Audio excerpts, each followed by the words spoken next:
That puts us in the time frame of around middle of December already. And then by then, wala na, all bets are off. Oo nga. Eh, nabanggit mo yung COVID, isa pang malaking Sabi na story nga. ngayon, of course. Si US President, di ba? Oh, Donald yes. Trump. Yes. Yung pinag-uusapan ng lahat. Si And Donald Melania Trump, di and ba? the First Lady. Oo. Ayan. Nakakatawa yung mga reaction ng mga tao. It's hard to say if it's hard to say if it was a surprising event kasi he's been flaunting he's been flaunting his refusal to wear a mask. In fact, discouraging. I mean, and it seems, well, as far as that yung testing positive is concerned, mukha namang asymptomatic siya. That's the presumption right now. Diba? But we have to wait for a few days. Not that anybody's waiting for the symptoms. But a bigger implication is really we're a month away from U.S. election. Yes. And one thing about Donald Trump is he has continued to try to have his rallies in front of a physical audience. He's had a couple of actual rallies, not the big amounts of thousands and thousands, but this really does cramp his style in a way. And there's a real question of how this will further affect the upcoming elections. We're only a month away, as we said. And also, could it possibly get him sympathy votes? And would his opponents lay off a bit, given the fact that he's sick with COVID-19? Tanungan ngayon, sino-sino yung mga nahawa, no? Pati yung White House press corps, natatakot. Kinamayang ba niya si Joe Biden? Hindi ko napanood yung umpisa ng debate. Hindi nagkamay. I think even without COVID, I think even without COVID, social distancing dalawang yan. Kaya kumakalat pa rin talaga. So, yun ang pag-usapan natin. Sila, anti-social distancing yun kahit walang COVID-19. Sige, I can hear segue coming in. Yun. Yun pa rin talagang problema natin, yung pagkalat ng COVID. We're going to talk about two mayors, no? Yeah, may problema pa rin. Yeah, we'll zoom into some specific areas in the country. And for our first guest tonight, we will bring in Iloilo City Mayor Jerry Treñas. Mayor Treñas, good evening po and welcome to the Chiefs. Hi, good evening to everyone. Good evening po. Okay, maraming salamat for joining us tonight. Well, Mayor, I would have to admit that we've been so preoccupied with the numbers of Metro Manila that we sometimes tend to neglect looking into the situation in other parts of the country. Let's zoom into to your area, Iloilo City. How are your numbers there? We understand na medyo mataas pa yung inyong R0. I think it's at 1.36, and that's quite high. The numbers are high. The latest active cases, I think for yesterday is about 500 plus because we already have recoveries. But still, the numbers are high. No? Or today, I think so far, for the report that have already come in, there are about 68 positive cases for today. So far, because the reports come in up to 12 a.m. But I think you were under MECQ for only a week since the end of last month. And then you shifted back to GCQ. But po bigla nagbabago-bago? We requested for an MECQ.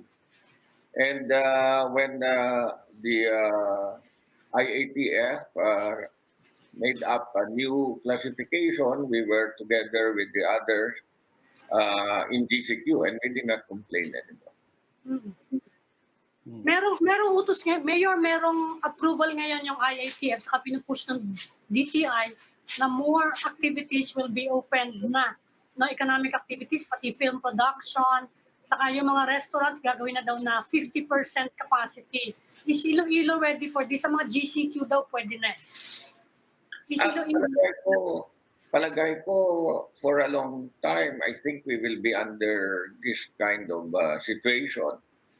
And for the whole week, I have been looking at ways to already think away from what protocols have been given.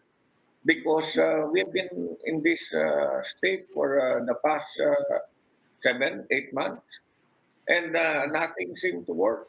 So we should start thinking of other things that we have to do. Why is it that other countries in the ASEAN have already controlled it? Why is it that Taiwan has Yes.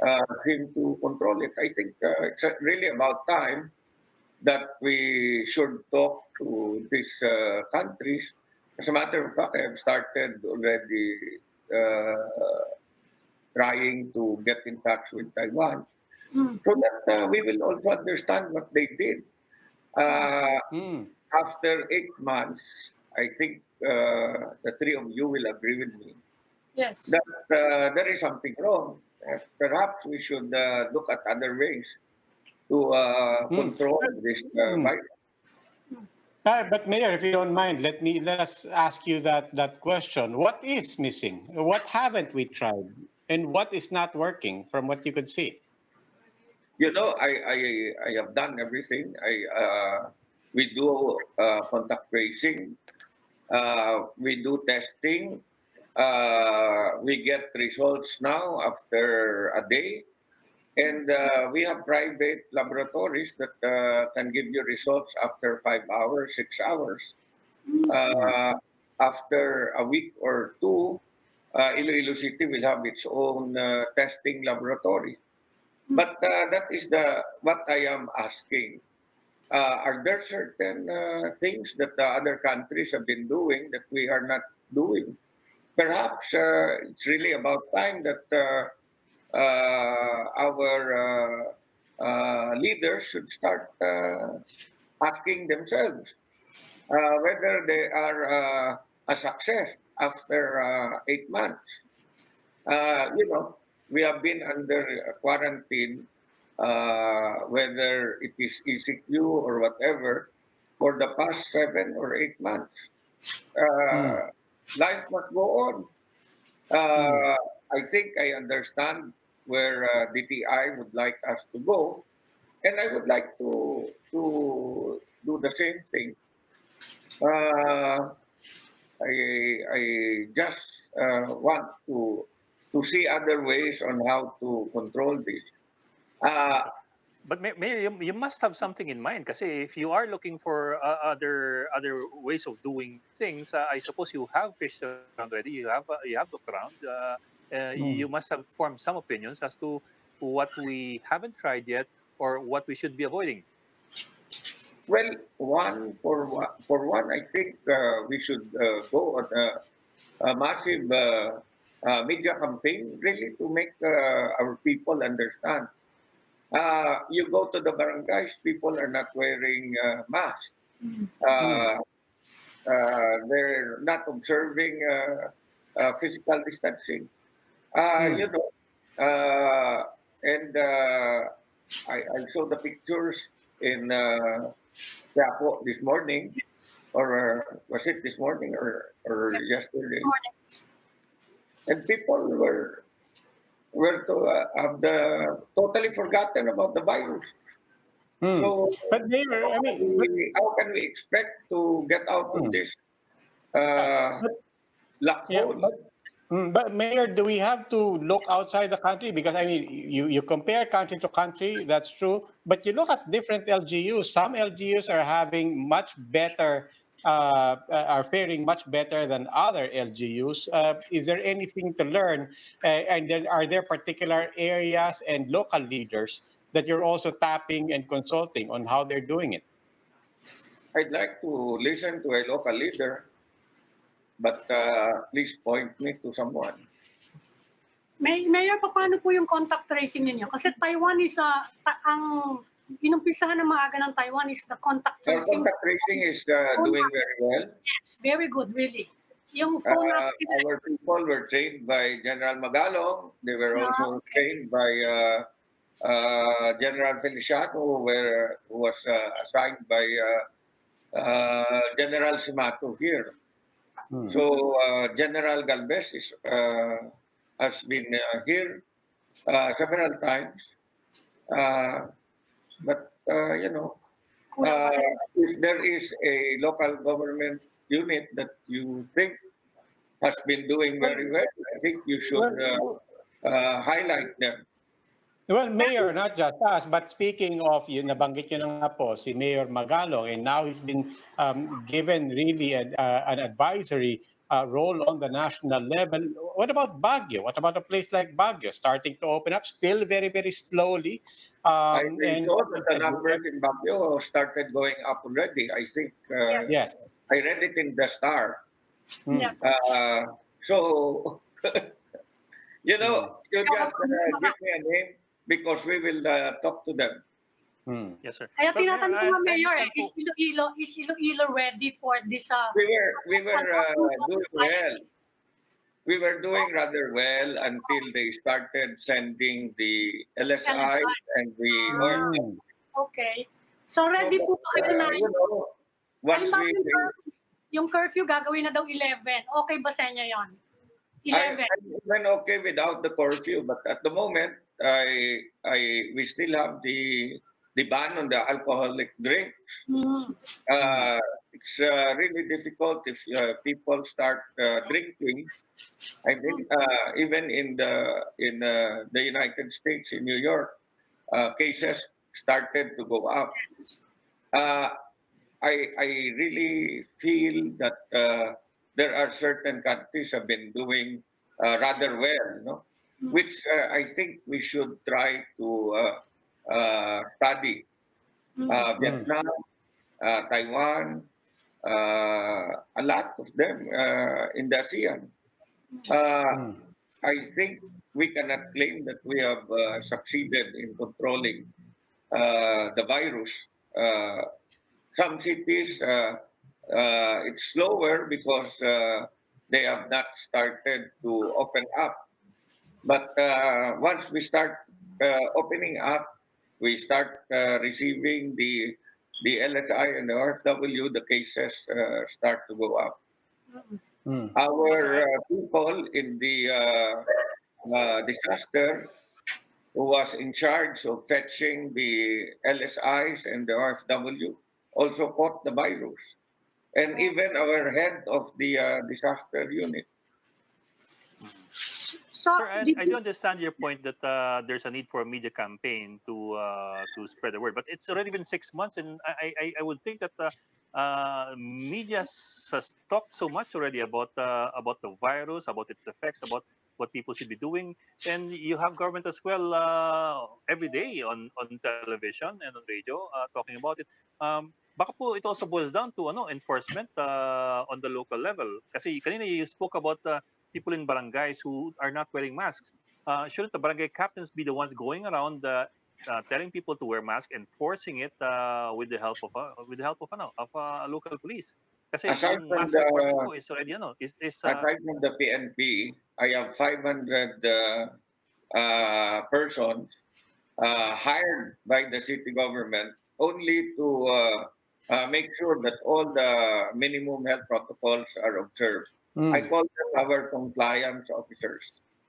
So, you know, aside from the compliance officers, we have the barangay officials, we have the PNP, we have the soldiers of the AFP in the lockdown barangays. I think, you know, I really feel after 7 months, 7 or 8 months of being in the forefront of fighting this virus,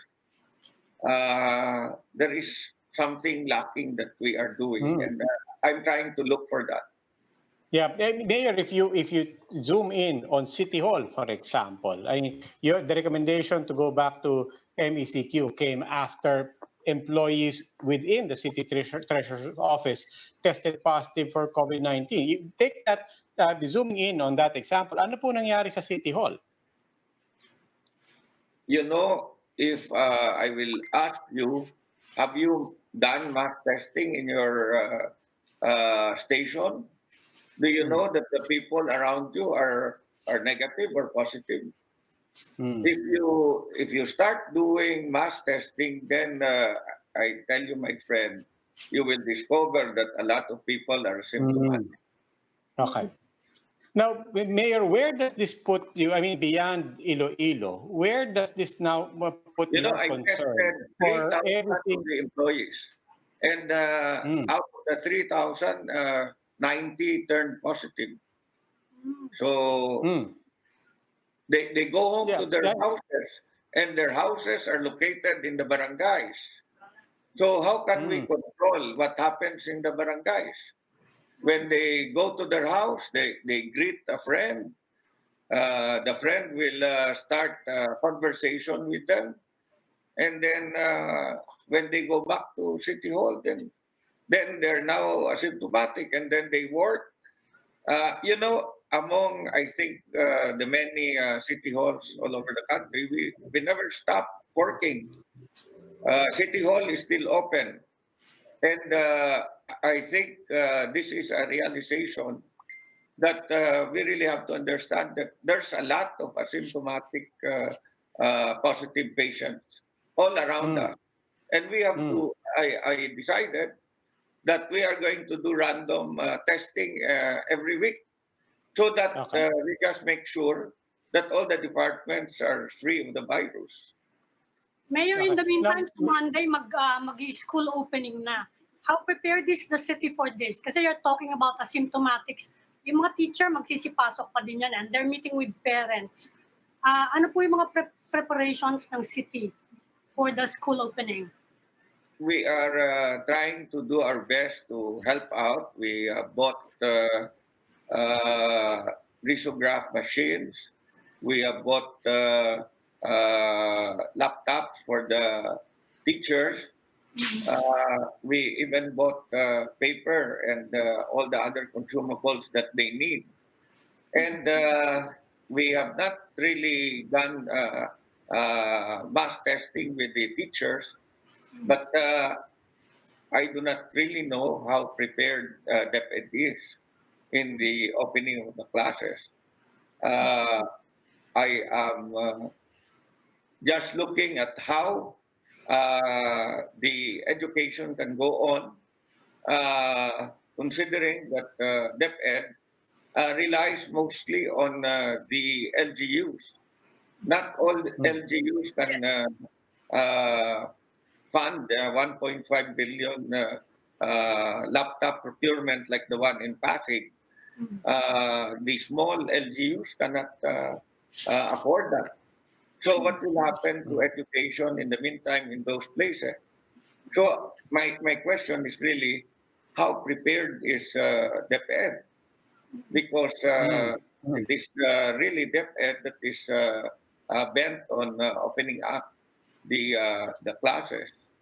The mm. LGU will only support, and as much as we can support, I think we have initially appropriated 15 million for the procurement of laptops for the teachers. That is not even enough because we have 2,700 teachers. So we will have to look for other funds. Hmm. Mayor, outside, beyond Iloilo, on the national level, malaki rin po ang push to start to reopen tourism. And where is your, ano pong thinking nyo dito? Boracay has opened up, Bohol wants to open up, Baguio in the north is trying to open up. As you said nga, now we're starting to monitor a little spike in numbers in Baguio, although they're saying that is not due to any visitors from outside. But all in all, given the pressure to reopen, particularly tourism, ano pong thinking nyo dyan? I think we should reopen. We cannot be in this quarantine forever. We just have to have testing and we can immediately isolate those who are positive. But we have to reopen. We have to end this quarantine once and for all because the economy is in a standstill. Many businesses have already closed and people have no work. So we cannot be in this state forever. I think we try to open up.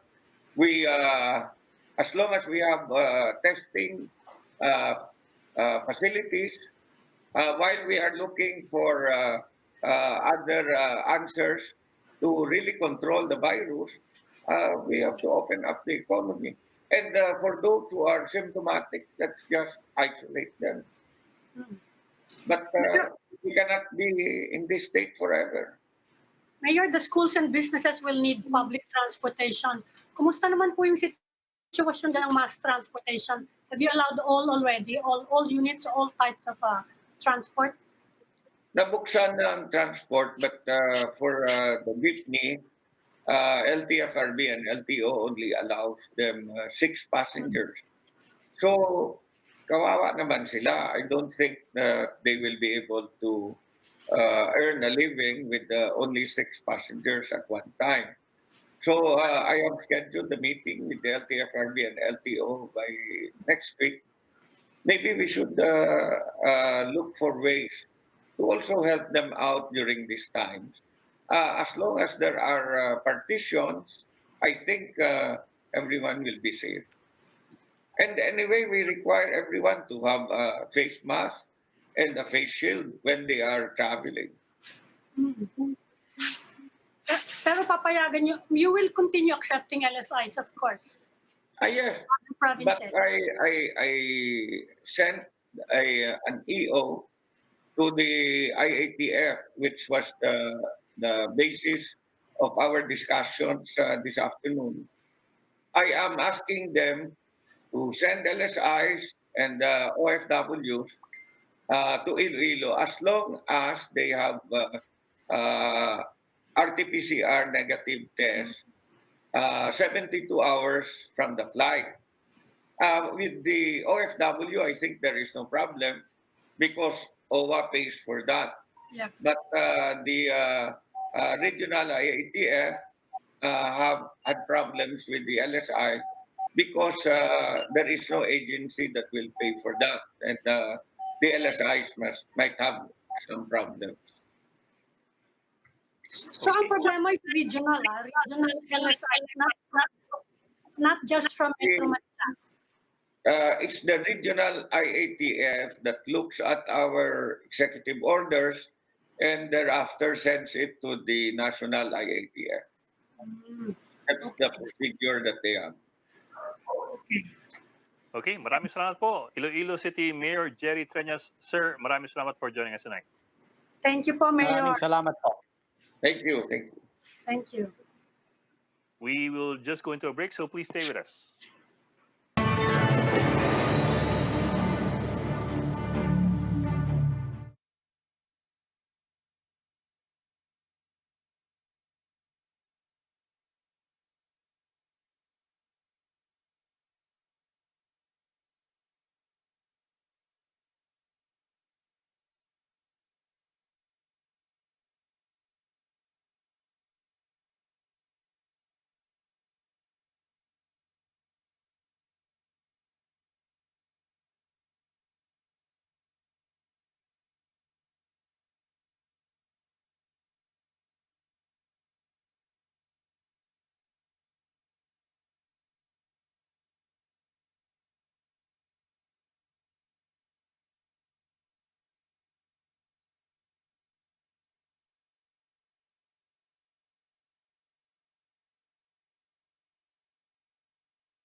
Welcome back to the Chiefs. We're now in the final stage of our conversation. And now joining us is Professor Edmund Tayao of the Ateneo School of Government. Good evening, Professor. Welcome back to the Chiefs. Good evening po. Sir? Okay. Professor, nakakadalawang interview na kami on what's happening in the House of Representatives. Gulong-gulo pa rin kami. Magulo naman talaga. Wala tayong magawa dyan. Kaya hanggang ngayon, tuloy-tuloy pa rin yung gulo. But I want to focus on one thing. Merong speculation ngayon na mukhang nagbe-break away yung House from Malacanang at hindi na sinusunod. And our president is turning into a lame duck now this early. Do you think this is correct? This is a correct perception? Well, all presidents usually, in fact, the moment you elect a president, precisely because we only have a one-term president, it's, to be honest, a kind of weird a setup that we've put in place in the 1987 Constitution. That's why precisely we'd like to correct that in the event that it's possible to introduce any reform. Kasi alam mo, wala kang referendum wala kang checking mechanism doon sa presidente. And then, of course, we don't want to go back in history why the framers of the 1987 Constitution put in place only a single-term presidency, but it definitely impacts on the performance of the president and so on and so forth. But anyway, having said that, kung ako ang politiko, ako ang miyembro ng Kamara, ako ang senador, for example, I'd take into account that the president remains quite popular. But apart from that, apart from the president being popular compared to many of the other presidents also were popular on their way out, no? But doesn't necessarily mean that it's transferable to whoever he is going to support or anoint by 2022. But up to now kasi wala ka pang makita na na pwede mong sabihin talaga na alternative candidate, no? Whether with the opposition that we know, which is of course the group of the previous administration, or a new opposition for that matter, no? So wala pa unless of course there's going to be another black swan. Wag naman sana may mamamatay, no? Just so that someone will suddenly rise up and offer as a viable candidate to whoever the administration will support, no, by 2022. Right now, what's happening in the House, I think, is an intramural, no, between two groups within the administration. And again, this is systemic, precisely because our administration always tends to have the different groups converge. Well, ayaw mo maging minority kasi it's a winner-take-all system that we have. So kung minority ka, bukod sa malayo ko sa kusina, wala ka talaga matatanggap na whatever benefit whatsoever. So you like to be in the majority, and because the majority is so huge, there's quite very little space for you to make sure that you have something secured for you, no, come next election. Hence, this kind of intramurals. Prof, Professor, is this about 2022, the presidential elections on 2022? Do you think it's directly related to that? Preparations going to that? Oo, ano na ito? Ed, kwan na eh. In fact, the reason why the reason why it's really imperative that you talk about the leadership in the House is because you're talking of the budget eh. Yes. However we try to look, I mean,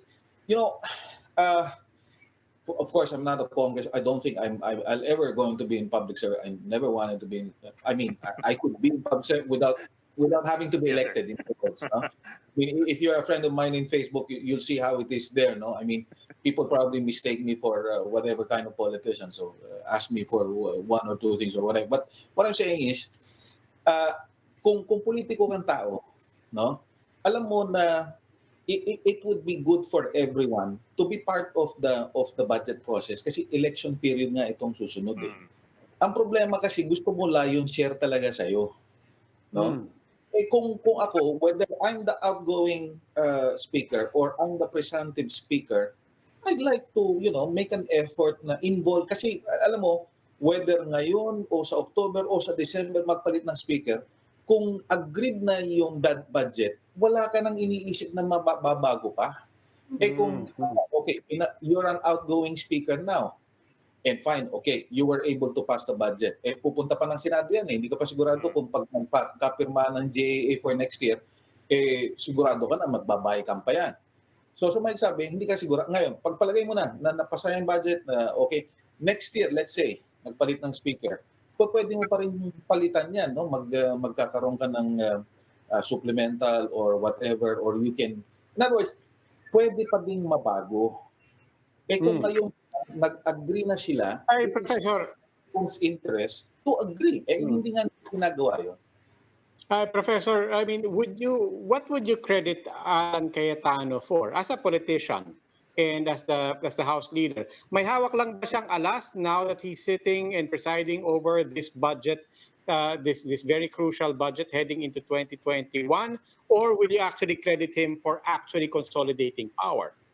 Any incumbent, I have to say, Rob, has an advantage. So, well, whether there's something really concrete to be credited to Speaker Allen, I'd like to think any incumbent will have something concrete to be credited to him, no? Will always be a plus. Okay? Okay.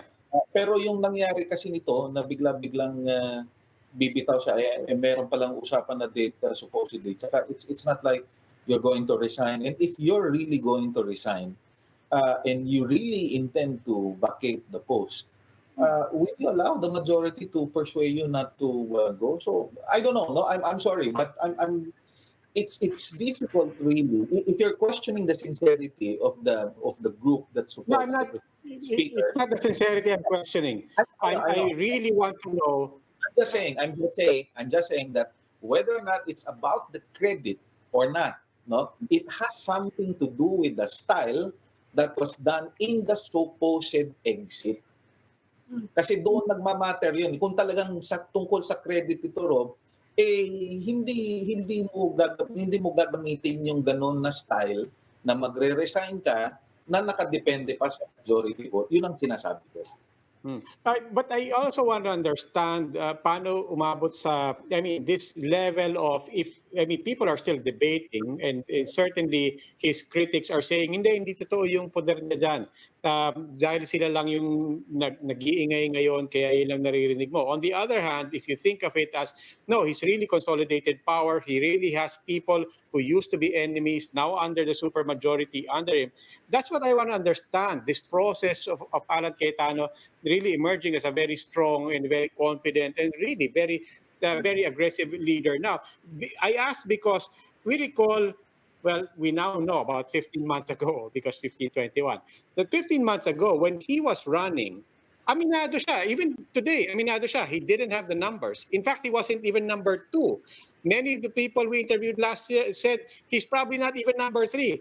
Kulelat pa siguro si Alan among 4 names being bandied about. And on top of that, yung criticism nila ngayon kay Lord Allan Velasco, I remember a lot of congressmen saying it both on record and off record. They were also saying, the problem with Alan Cayetano, hindi man lang nangangampanya sa amin. Parang nababastusan kami kay Alan Cayetano. He doesn't have the votes. Ang alas niya lang is he is counting on the support of President Duterte. So I just want to understand, it's been a long time and it is a period of crisis, but going from there to now, how did he consolidate his hold on the supermajority? That's why I call it intramurals. No? If you look it up in the dictionary, people would say, if you don't look it up in the dictionary, you'd say intramurals is a word that's applicable to students, no, or people in school. But no, when you say intramurals, it's some kind of an activity that concerns only those who are in a particular profession or in a particular organization. Having said that, only members of Congress actually know whatever standard or whatever reference they have for choosing the speaker. No, parang speaker de Venecia lang yan. No, sa labas, hindi siya popular, pero he ended up to be the longest serving speaker. Now, the numbers are there or not there depends significantly on the president, whether we like it or not. No? So right now, perhaps the speaker enjoys a substantial number because of the presumption that there's really no categorical message from the president, no, that this is the direction that we're going to take. It's like passing a particular law, like the Bangsamoro Organic Law. Last minute, talagang kailangan pumasok ng presidente kasi walang klarong majority na magpapasa ng very critical na legislation. So I'm not sure really, if you're talking about the House of Representatives, I'm not sure how much credit you can really give with a particular individual getting enough support in order to get the speakership. Okay, Professor. You're talking about 2 blocks belonging to the same coalition. I think medyo lumalalim na tong away na to, samaan ng loob.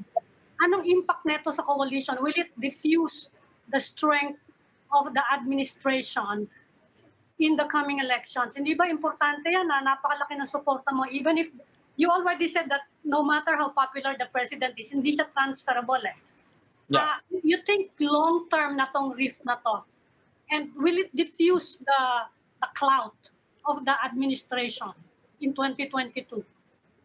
Well, of course, it's really a plus, no, for the administration to make sure that there's only one candidate coming from the administration. But ngayon nga, parang imposible mangyari yan, and I can't remember any particular instance. No, I mean, Mitra against former President Ramos, and so many others. No, we don't need to get back in time to just use an example. No, but what I'm saying is, given na yun kasi nga, because of the kind of system that we have, whichever political party you belong to, in fact, it's kind of weird, even if you belong to the same party, for example, no, yung ibang miyembro no nasa majority, ibang miyembro no nasa minority, parang medyo alanganin, no? Kasi nga, yun yung klase ng sistema natin eh. Kung gusto mong malapit ka sa opisina, kung gusto mong meron kang kukuha, no, na spoils, no, it's a spoils-driven system, you like to be in the majority. Now, in the majority, hindi ibig sabihin lahat yung magkakakampi. Magkakakampi lang sila for, convenience. No? So talagang expected yan pagdating ng 2022, maghihiwalay yan. So, kaya madalas, and the only exception na administration candidate ang nanalo 1992, kasi yung 7 kandidato na tumakbo nun, lahat yung seryosong kandidato ng kampanya talaga yon. Kumpara mo sa mga sumunod na eleksyon, kahit na kasing the same number of candidates run for office, mga 2-3 lang doon yung seryoso, no? So sa madalit sabi, kung ganyan yung magiging scenario by 2022, medyo may advantage talaga yung opposition, unless again, as I've said, yung dalawang components diyan. The president remains popular, and apart from that, the opposition fails to produce a viable candidate. Sir, let me throw some variables on the table, and I'd like to ask you to take a look at these variables and tell me how you think they will interact and engage each other in the run-up to 2022. For example, Alan Cayetano, who is said to be looking at 2022 presidential race. You have Bongo, who's doing some very high-profile things in the past year, who's also very close to the president, and some people suspect him to be looking at 2022 as well. And you have Sara Duterte, who is, of course, the president's daughter, but who has a mind of her own and sometimes disobeys the father. And then, of course, you have President Duterte. When you look at these 4 variables, how do you think they will be playing or interacting with each other in the run-up to 2022? Una, I'm sure the president is not going to run for office anymore. No, I mean, these are all talk and these are all part of the propaganda. As far as Mayor Sara is concerned, he said it right. She's very independent, and that's one of the reasons why some of the members of the official family are not very much keen on supporting her, because she's too independent, and they're not sure whether they will still be part of the government if ever she ends up getting to be the next president. Hence, of course, it's a natural reaction as anyone who's in position. So it's in your interest to remain in position. Hence, you'd like to get involved as much as possible so that you retain your position. So kaya meron palaging faction. So ganyan palagi yan, no? It's a vicious cycle. But you have Bongo, who some assume to be the anointee of the president. You have to consider Manny Pacquiao. Some are saying some are saying a businessman. I'm going to mention his name now. Ramon Ang might throw his hat on the ring. I'm not sure if MVP, Manny Pangilinan, who's been always mentioned even in the previous presidential election, might be this time really dragged into the presidential race. But what I'm sure, and what I'm really seeing now, is that so much of the private sector, so much of the big business are actually quite engaged in organizing and preparing for 2020. I'm not sure whether they're already supporting a particular group or candidate, but there's one group that's even I've heard forming its own party. So in other words, medyo interesting itong magiging 2022 kasi wala pa ngang nag-emerge na klaro na opposition. Kaya nga lagi I mean, kaya lagi sinasabi, kaya walang klarong opposition, I don't think there is one that's red, that means Marcos, or yellow, no, na magiging very viable pa din. Siguro kung merong 8 seryosong kandidato, merong pag-asa yung yellow at pula kasi parang may bailiwick. Pero well, kung Bongbong Marcos did say that he will. Bongbong Marcos did say that he will seek another elective national post, although he did not specify. So we presume that's anywhere from senator on up. And let's face it, the name Marcos is always bandied about, has always been bandied about in every national elections since right. 1980, since 1986. But I want to get back to President Duterte and Ami's question kanina about the influence, the allegedly waning power of President Duterte. Gaya nga ng sinabi nyo kanina, one thing about the intramurals in the House of Representatives is that walang malinaw na message from Malacanang. They've been hedging. They've said, gusto ng presidente, October 14. Pero kung wala yung numbers ni Lord Allan, wala na kaming magagawa. That's hedging, isn't it? And isn't that, in a way, signaling that they're playing it safe precisely because they don't know where the numbers lie? No, I don't think so. I myself have seen it firsthand. The president wouldn't tell you anything categorical. He's going to leave you choices. No? But in the event that a choice is made, in whichever, whether in an agency or in an organization for that matter, and he's not inclined to support it or he's not happy about it, and it's important for him to make sure that he's happy with the kind of decision that will be arrived at or the direction that will be taken, that's the time that he's going to come in. Again, my concrete example is the Bangsamoro Organic Law. There were particular provisions there which were, for some reason, they could not decide whether they will put it in or they won't put it in, which was quite crucial to MILF at that time, so the president came in. So in other words, the president will always tell you that you decided because it's in your mandate, but in the event that it becomes unwieldy or too much difficult to handle, he comes in. Professor, I noticed you don't mention Leni Robredo, the Vice President for 2022. Yung intramurals dito sa House, you think it's possible that the opposition will become stronger? And can they take advantage of what's happening now? Dapat sana, no, it's a good opportunity for them to come in, and sana talaga, no, merong ganyang possibility, whether it's VP Lenny or another. Kaya sabi ko, unless merong papasok na viable na candidate, pero so far kasi hindi I mean we've seen how VP Lenny has been approaching things, and it's not picking up eh. I mean, even with naging co-chair siya ng anti-drugs, no? Tapos what's this? He addressed the public quite recently with all the props and everything. Hindi nagre-resonate eh. I mean, the message really, I'm not sure whether it's the message. I'm not sure whether it's the delivery. But there's really something that's lacking. That it's not what's this? Taking hold of for lack of a better term, interest of the public. Kaya nga merong intramurals between and amongst people in the administration kasi nga sila lang yung kumbaga pwede nating sabihin viable as of now. Kaya nga sabi Professor, at every elections, I mean, mahina naman ang party system dito. We all know that. I mean, there's no such thing. But walang party system. Wala talaga party system. So, ang tanong ko is, to your point, na unless na merong viable opposition candidate, how do you define opposition in 2022 anyway? What's an opposition candidate? Anybody na hindi binasbasan ni Duterte. Anybody na hindi administration. Ganun lang kasi. Hindi ba si Leni Robredo? Hindi ba si Vice President John? Hindi, kaya nga, I'm saying she's opposition fine, but whether she's a viable candidate or not is another question.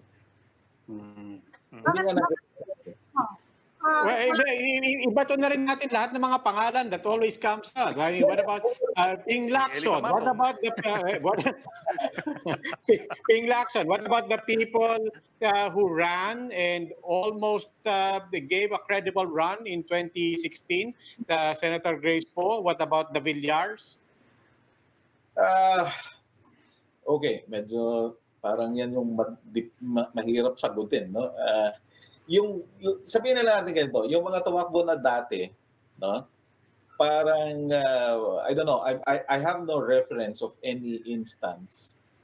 You know, in the social sciences, you're only close to the hard sciences if you have a reference or a comparative example. Eh, wala akong maisip na comparative example na lumaban dati at natalo na nagkaroon ng pagkakataon ulit na ulit, no? So I'm not sure kung kasi ibabato sa iyo yung same issue na sa iyo before, and I'm sure anak yan ng iba pang issue. With the Speaker Villar and now the wife Senator Villar, the son appears to be quite making good, no, in the department. Wala akong madinig na skandalo, tahimik, and makikita mo ang daming achievements sa departamento. Pero dahil ang pangalan niya Villar, yung mga issue against the mother and even the father before would definitely be used against him. So ang nadinig ko before and even recently is that he might be a good choice as a vice president. But Manila Mayor Isko Moreno is also Yes. being considered as not so much as president just yet, but definitely a shoe-in for vice president. So if Manila Mayor Isko runs as VP, mahihirapan na yung ibang tatakbong VP. Again, if the election is to be held now. Professor, you mentioned Senator Cynthia Villar. She topped the Senate race, ha? And merong speculation ngayon na the attacks against Alan Peter are also related to party intramurals. Nationalista siya eh. He's with the Villars. And that's arrival of the Davao Bloc. Anyway, that's one of the speculations. That's true, but wala pa pong kasing nag-top na sa isang senatorial race na nanalo na presidente. It's not really a good yardstick, so to speak, kasi it's a multi-member electoral system in the Senate. You elect 12 senators at a time compared to a president na single-member district lang yan. So plurality lang, isang tao lang yung biniboto mo. So, pero it's a good showing for the party. It's a good showing for the party. Nationalista yan eh. Pwede yeah, siyang kingmaker. That's right. Pwede siyang kingmaker, no? Pero yun nga, if we're talking of her running for higher office, medyo pang-usapan na. Sir, balik ako sa speakership, sir. Aside from yung control doon sa election budget ng isang speaker, does the position give the speaker any particular advantage in coming elections? Kasi we've seen at least 3 speakers post EDSA who ran and lost. You have Mitra, you have Villar, you have Joe De Venecia. So does it really give them any significant advantage sitting as speaker? Well, if you're a speaker, your advantage is to retain a substantial amount of influence, even if you don't run for office. So, even if you're not a Villar, you are very well in control of a significant amount of resources, so to speak. Hence, you are very, you're a necessary ally, no? Come election day. Kasi ang preparation mo naman for election, hindi yung second half na ng year before the election. Kasi Mayo ka ng 2022 and you need more than 1 year to prepare, especially in this kind of pandemic now that so much of the schedule for preparing for the next election has been set back significantly. And mag-a-adjust pa ang tao kasi hindi mo alam kung kailan matatapos. So much of the resources now are being transitioned into a new approach, like, for example, social media.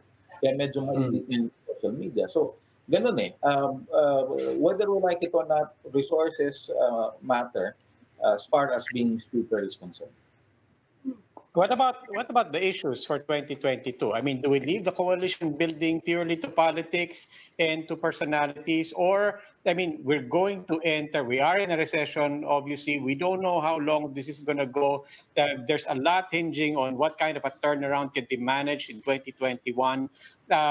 What do you see na namumuo? I mean, speaking of something that an opposition can hang on to and try to build around. What are some potential issues That's a to really concretize a campaign in sa 2021 and alam 2022? mo sana nga ganyan yung mga tanong pagdating ng eleksyon kasi ibig sabihin substantive yung ba, yung pag-uusapan natin and mafo-force na magiging programmatic yung ating balitaktakan, no? Yung ating diskurso pagdating ng 2022. Pero katulad nung nabanggit mo, Rob, kasi nga systemic eh. Balik pa din tayo doon sa personality-oriented. Secondary lang itong mga issue na ito. So tama yung sinabi mo, kung ikaw yung oposisyon, kailangan kong mamili ano yung pinaka-critical talagang issue na sa tingin ko ay tatamaan talaga yung pakiramdam ng tao at kung halimbawa man ang paniwala mo natutulog sila o medyo parang tawag dito manhid na baka sakaling magising kung tinamaan mo yung tamang issue. So kailangan araling mabuting. You're talking of the pandemic, but again, the problem with it is that whether we like it or not, it's not only the Philippines which is in the same situation. With the information age, hindi mo pwedeng sabihin na talagang tayo bumagsak yung ekonomiya natin dahil mali yung handling. Halos lahat talaga, lalahatin ko na ng ekonomiya ng bawat isang bansa bumagsak. So, dapat siguro ma-specify pa natin alin doon talaga yung naging kapalpakan. Pwedeng talagang, sa akin talagang tutukan mo yung mga naging skandal katulad nitong PhilHealth. Ano-ano yung, himayin mo doon, ano-ano yung mga issue no na related sa pandemic. Meron bang mga naging proyekto na hindi naging successful? Ito lumalabas, merong naglabas ng column. I think it's Mr. Buchanko no in one of the broadsheets no saying that the budget for RITM could have been a lot bigger and even the budget for 2021. I don't know, I can't remember the exact amount now, but it seems that the priorities of our policymakers are, I don't know, misplaced, if there's any priority at all, no? So kung mazi-zero in yung at makikita natin concretize natin as concrete as the good-looking white sand Manila Bay, as good-looking as the very nice highway in Sorsogon, and so many other very concrete accomplishments of the administration, then that will really resonate as far as the voters are concerned. Okay. Okay. Maraming salamat po. Professor Edmund Tayao ng Ateneo School of Government. Sir, thank you. Dapat may bayad yung pagka-consulting. No? I was just joking. Thank you for that question. It's really nice. Salamat pa. Thank you. Thank Okay. you. Wala. Nag-predict si Election na. Professor. Okay. Umpisa na ng eleksyon. Okay. Okay. I think we're going Okay, over time. weekend na. Let's go for a weekend now. What's the extra thing? Well, that's it for this weekend edition of the Chiefs View Quotes Discuss here. We'll keep the conversation going. I'm Ateneo Alpha News. I'm Ami Pamintuan of the Philippine Star. I'm Robbie Alampay. We are One News.